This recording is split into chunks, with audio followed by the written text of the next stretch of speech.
नमस्ते. आज मी मिक्स डाळीची भजी करते. त्याच्यासाठी आपण कुठची डाळ घेतली ती बघू. ही मसुराची डाळ 1 वाटी मी भिजत टाकली होती 2 तास आधी. पाणी काढून घेतले. चना डाळ, तुरीची डाळ आणि मूग डाळ. आता मूग डाळीच्या ऐवजी तुम्ही अख्खे मूग घेतले तरी चालते. थोडंसं ओलं खोबरं घेतलंय, कांदा घेतलाय असं लांब कापून, ओव्याची पानं घेतलेत, 7-8 ओल्या मिरच्या, जिरं, धणे, बडीशेप, आल्याचा 1 तुकडा आणि लसूण. आता आपण पहिलं काय करूया, हे सगळं वाटून घेऊया.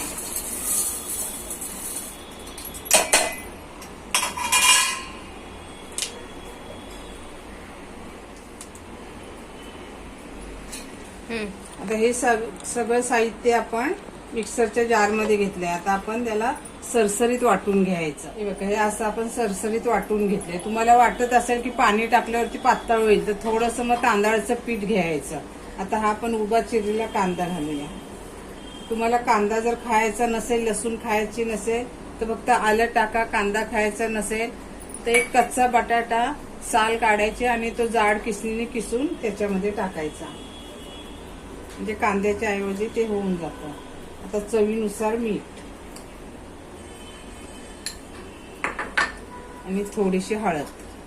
आपण लाल तिखट नाही वापरत कारण मिरची टाकली ना आपण.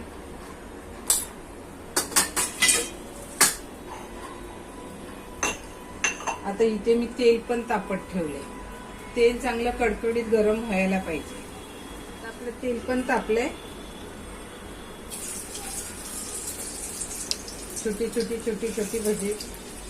तेल थंड करायचा नाहीये. आणि कुठचाही तळणीचा पदार्थ म्हटलं की पसरट कढई घ्यायची. कढई, पातेलं, भांडं, कुठचं काय तुमचं असेल ते असं पसरट घ्यायचं. असं लांबट वगैरे घ्यायचं नाही. त्याच्याने काय होतं, जो पदार्थ आपण तळायला घेतो ना तो असं फुलत नाही. त्याच्यामध्ये पसरट ह्याच्यामध्ये फुलतो चांगला. आणि डाळी भिजत टाकताना थोड्याशा टाकायच्या कारण त्या भिजल्या की अशा फुलतात आणि भरपूर होतात त्या. मग तुमचं पीठ भरपूर होईल ते. आणि हे पीठ असं आहे ना, लगेच डाळी दळून आपण मिक्सरमध्ये त्याची भजी छान चवीला लागतात. तुम्ही म्हणाल डाळी ठेवून देतो तर जरा टेस्टमध्ये फरक पडेल तुमच्या.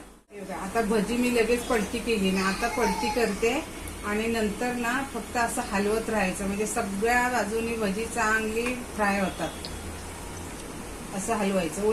आलटी पलटी असं असं असं असं करत नाही बसायचं. भजी मोडण्याची शक्यता असते. असं केलं ना की भजी सगळ्या बाजूनी चांगली फ्राय होते. कलर पण तिला छान येतो.